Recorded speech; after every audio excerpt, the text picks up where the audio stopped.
پڑھائی گئی تھی کامل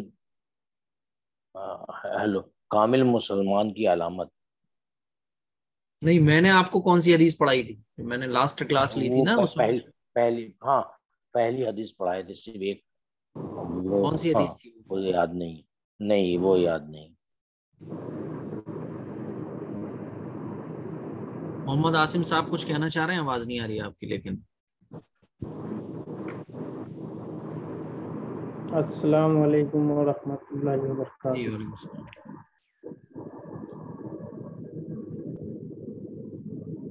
چلو، پہلی حدیث میں نے جو آپ لوگوں کو پڑھائی تھی وہ تھی انما الاعمال بالنیات، کہ تمام اعمال کا دار و مدار نیت پر ہوتا ہے. اگر انسان اچھے کام اچھی نیت کے ساتھ کرتا ہے تو اللہ تعالیٰ اس نیت پر اس کو اجر دیتا ہے، اور اگر کوئی برا کام کتنی ہی اچھی نیت کے ساتھ کیا جائے تو وہ اچھا نہیں ہوگا. اچھی نیت کا مطلب ہوتا ہے کہ اچھے کاموں پر اگر نیت اچھی کر لی جائے تو وہی کام اجر و ثواب بن جاتے ہیں. بزنس بھی ثواب بن جاتا ہے، ڈاکٹری بھی ثواب بن جاتی ہے، گھر کے کام کرنا بھی ثواب بن جاتا ہے. آج میں آپ لوگوں کو پڑھانے جا رہا ہوں 4 حدیثیں. ٹھیک ہے، 40 حدیثیں یاد کرنے کی فضیلت آپ لوگوں کو پتہ ہے، اور ایک حدیث کتنی اہم ہوتی ہے آپ لوگ یہ بھی جانتے ہو. اسی لیے 40 حدیثوں کو یاد کرنے کی کوشش کریں. عربک میں اگر یہ حدیثیں یاد نہ ہو پائیں تو کم از کم اردو میں اس کا ترجمہ یاد کر لیں، اور ایک ایک حدیث پر عمل کرنے کی کوشش کریں. اپنی زندگی کو ہر حدیث کے مطابق بنانے کی کوشش کریں. اس سے کیا ہوگا کہ انشاءاللہ ایجوکیشن میں، بزنس میں، تجارت میں، گھر میں، باہر، پوری زندگی آپ کی ایک دم فرسٹ گزرے گی، کامیاب گزرے گی. دوسری حدیث ہے حق المسلم علی المسلم خمس، رد السلام وعیادۃ المریض واتباع الجنائز واجابۃ الدعوۃ وتشمیت العاطس. یہ حدیث نمبر 2 ہے.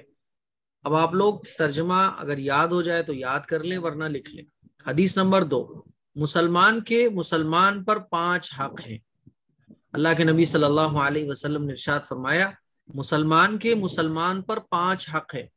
نمبر 1 سلام کا جواب دینا، نمبر 2 مریض کی مزاج پرسی کرنا، نمبر 3 جنازے کے ساتھ جانا، نمبر 4 اس کی دعوت قبول کرنا، نمبر 5 چھینک کے جواب میں یرحمک اللہ کہنا.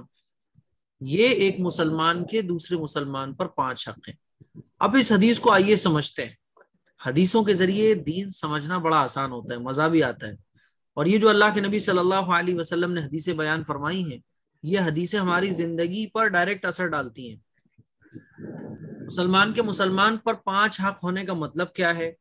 تو اس کا مطلب یہ ہے کہ ایک مسلمان کے یہ ہمارے اوپر 5 حق ہیں، یعنی ہمیں یہ 5 کام دوسرے مسلمان کے لیے کرنا چاہیے. یہ سامنے والے کا حق ہے. نمبر 1 سلام کا جواب دینا. اگر کوئی سامنے والا مسلمان آپ سے سلام کرتا ہے تو سلام کا جواب دینا ہمارے اوپر واجب ہے.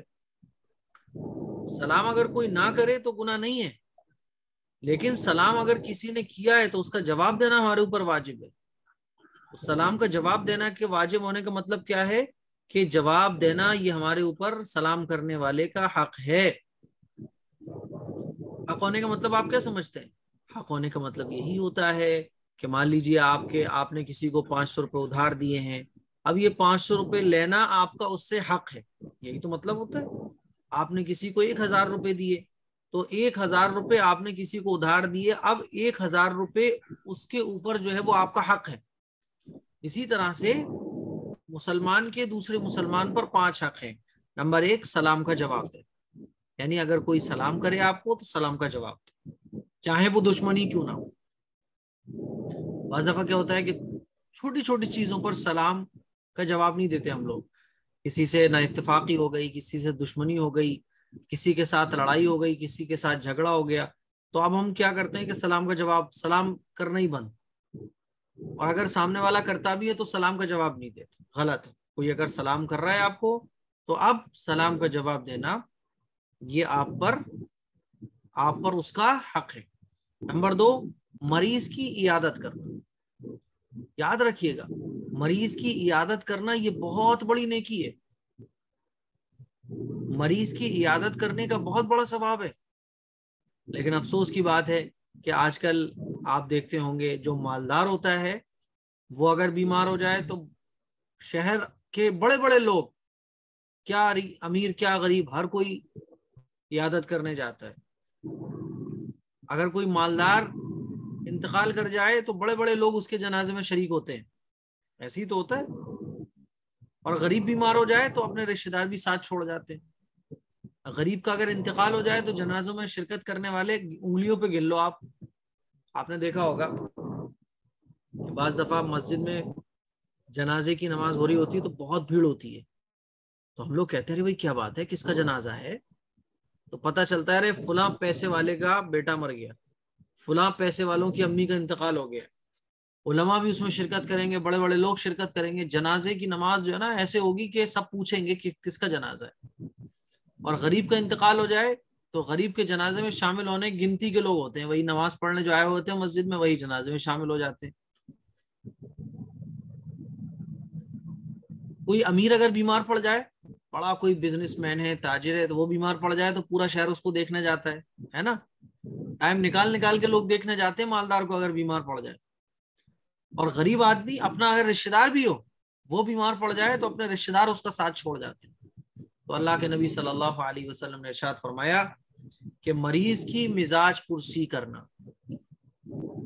مریض کی عیادت کرنا، یہ مسلمان کا حق ہے.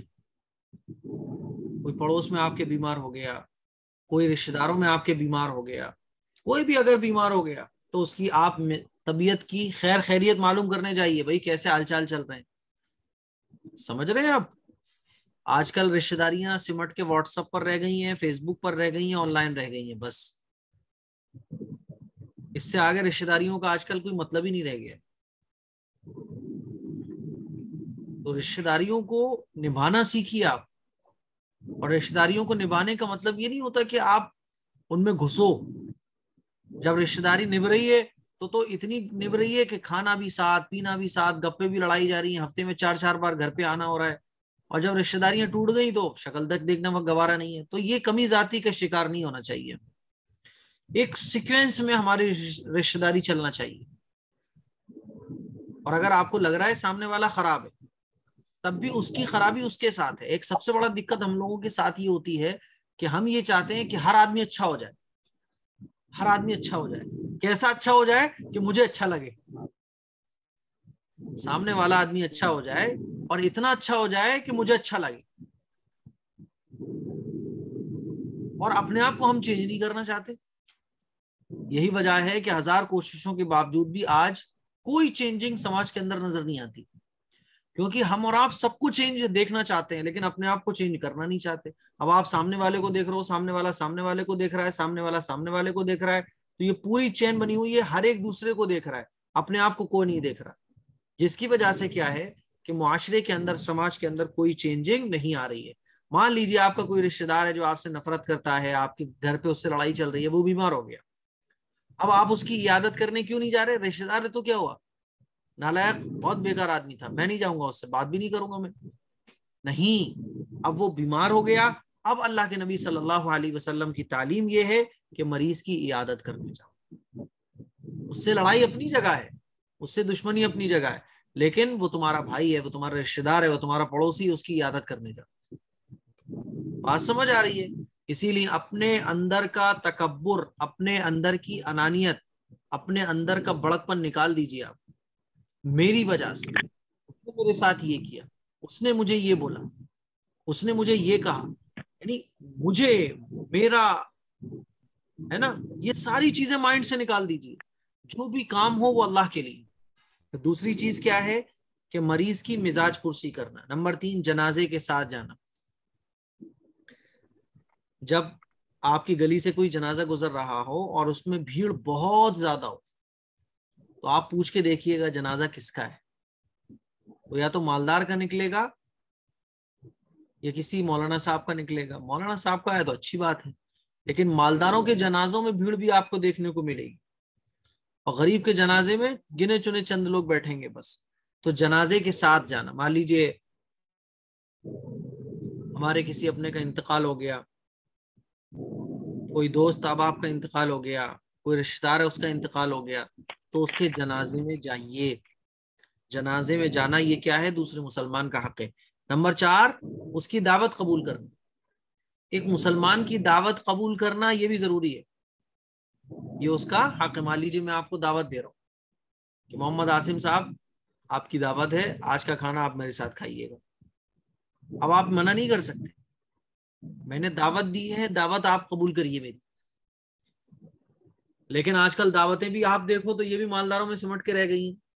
مالدار کی اگر دعوت آ جائے، 30-40 روپے کا کارڈ چھپا ہوگا اور آپ کے پاس دعوت آ گئی، 5 اسٹار ہوٹل میں آپ کی دعوت ہے، ریور انصاری صاحب کی، محمد سلیم صاحب کی، وتھ فیملی کے ساتھ، تو آپ دیکھیے اس کا کارڈ بھی سنبھال کے رکھا جائے گا اور باقاعدہ دن گن گن کے انتظار کرا جائے گا. مس نہیں کریں گے ہم اس شادی کو. کیوں؟ مالدار نے دعوت دی.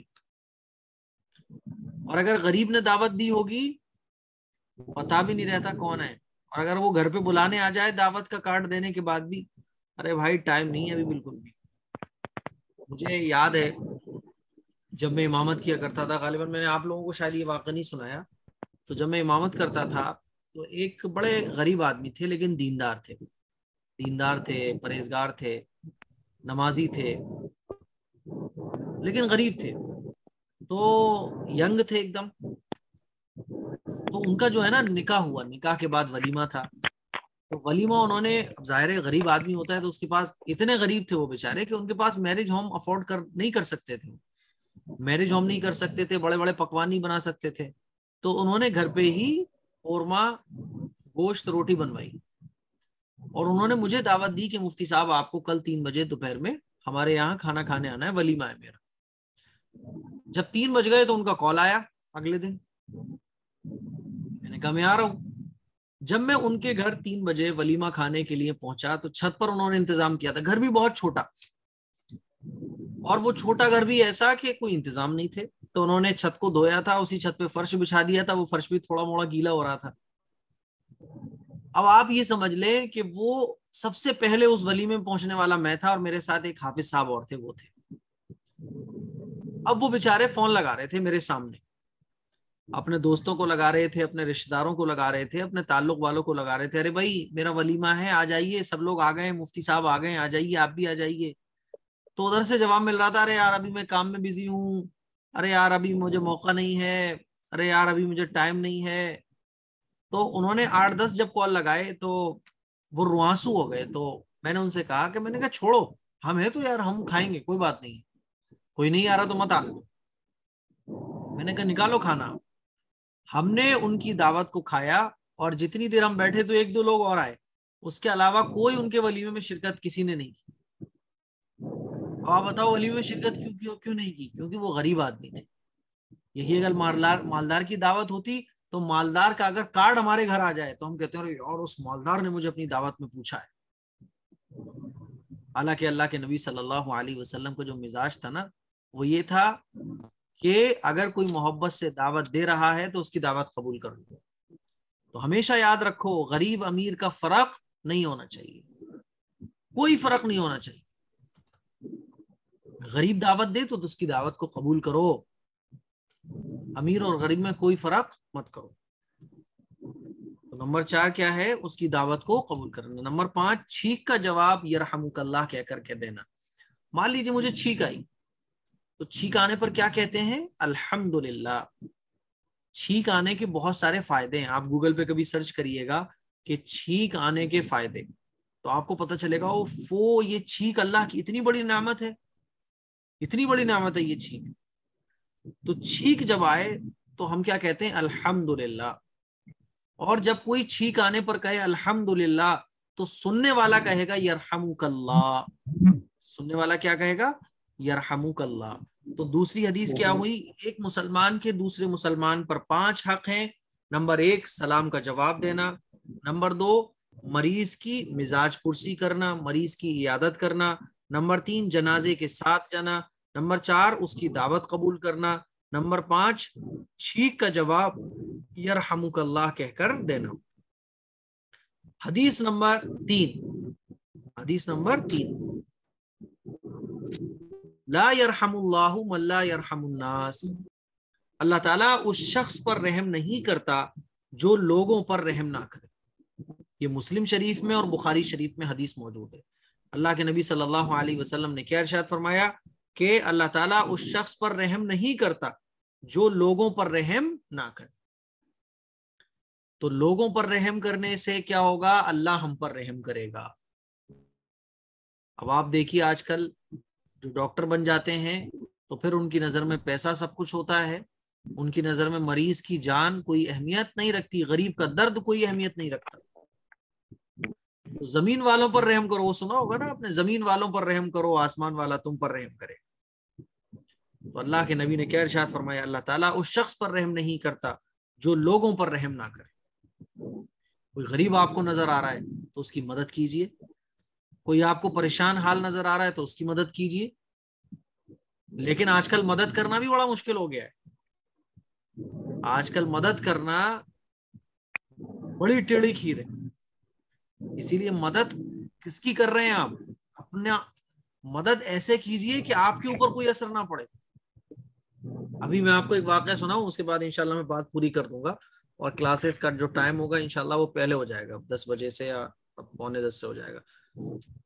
تقریباً ایک ہفتے پہلے میرے پاس ایک مہاراشٹر سے یا ممبئی سے غالباً کوئی شخص آئے ملنے کے لیے.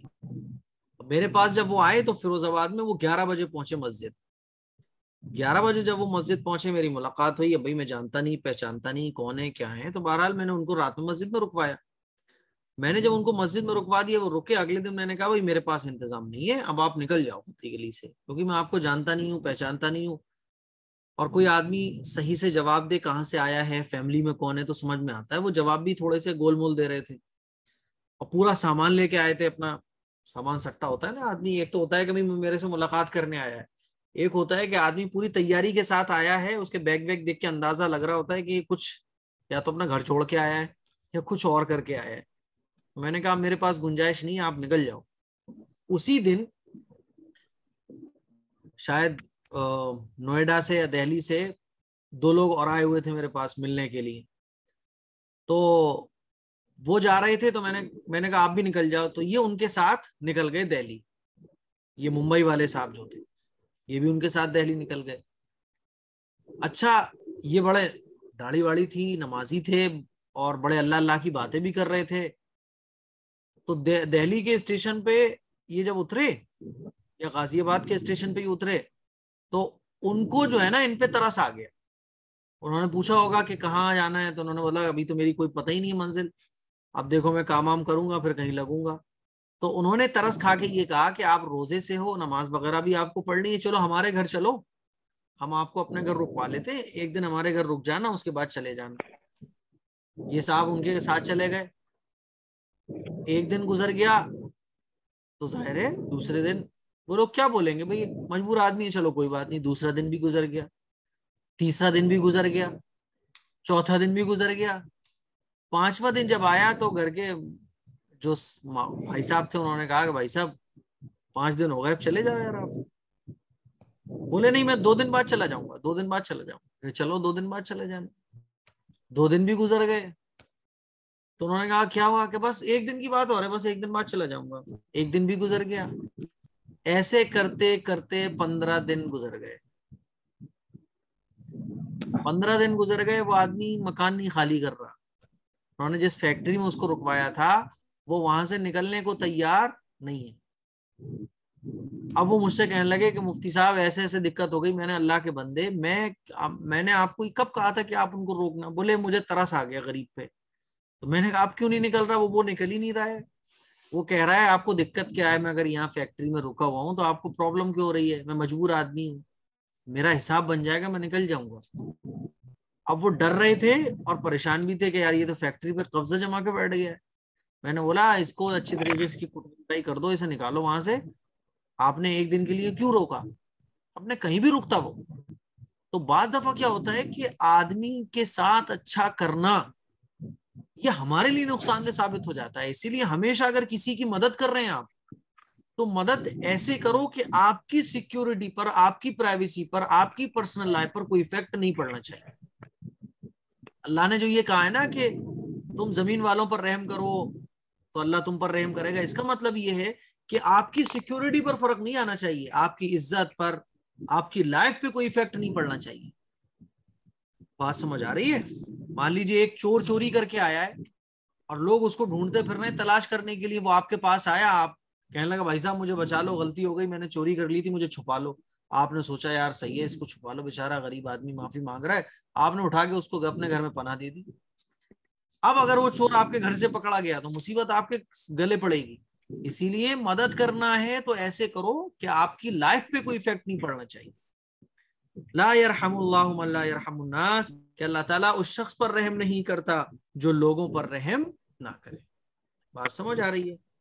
نمبر 4، حدیث نمبر 4، لا يدخل الجنت قطات، کہ چغل خور جنت میں نہیں جائے گا، چغلی کرنے والا جنت میں نہیں جائے گا. چغلی کرنا کس کو کہتے ہیں؟ کہ اس طرح سے کسی کی باتیں دوسرے سے کہنا کہ دونوں کے بیچ میں غلط فہمیاں پیدا ہو جائیں، لڑائی جھگڑے پیدا ہو جائیں، برائیاں کرنا، چغلیاں کرنا، تو چغل خور جنت میں داخل نہیں. چلیے آج کے لیے اتنی حدیثیں رہنے دیں، انشاءاللہ باقی حدیثیں میں آپ لوگوں کو نیکسٹ کلاس میں پڑھاؤں گا. اور آپ لوگوں کی جو کلاس ہے وہ انشاءاللہ 10 بجے شروع ہو جائے گی. ٹھیک ہے، 10 بجے شروع ہو جائے گی، اور جیسے جیسے ٹائم گھٹے گا تو آپ انشاءاللہ پہلے فری ہو جائیے. 10 بجے سے اگلی کلاس آپ لوگوں کی شروع ہوگی. ٹھیک ہے، اب جس کو جو پوچھنا ہو، کوئی ڈاؤٹ ہو، وہ معلوم کریں. آپ جو دعوت کے بارے میں آپ بول رہے تھے سیکنڈ حدیث کے بارے میں،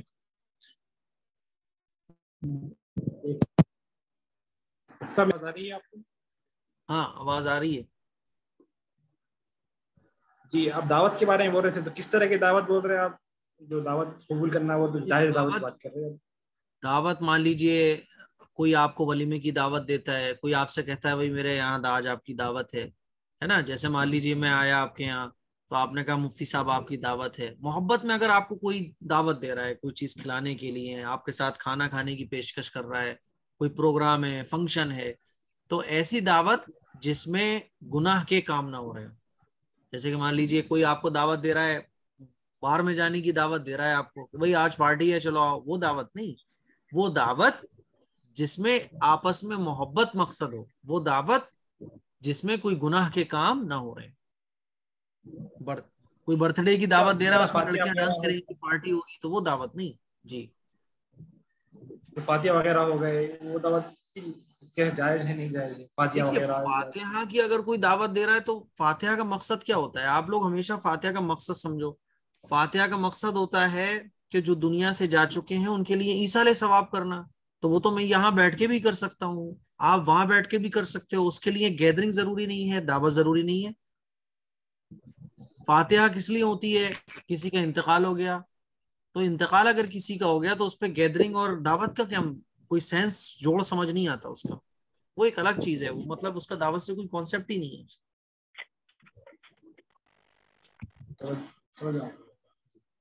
السلام علیکم. وعلیکم السلام. مفتی صاحب پہلا حدیث کیا تھا؟ میں انما الاعمال بالنیات. پہلی حدیث تھی انما الاعمال بالنیات، تمام اعمال کا دار و مدار نیت پر ہوتا ہے. مفتی صاحب میرا اور ایک سوال ہے آپ سے. ہلو جی بولیے، میں سن رہا ہوں. ہلو ہاں میں سن رہا ہوں.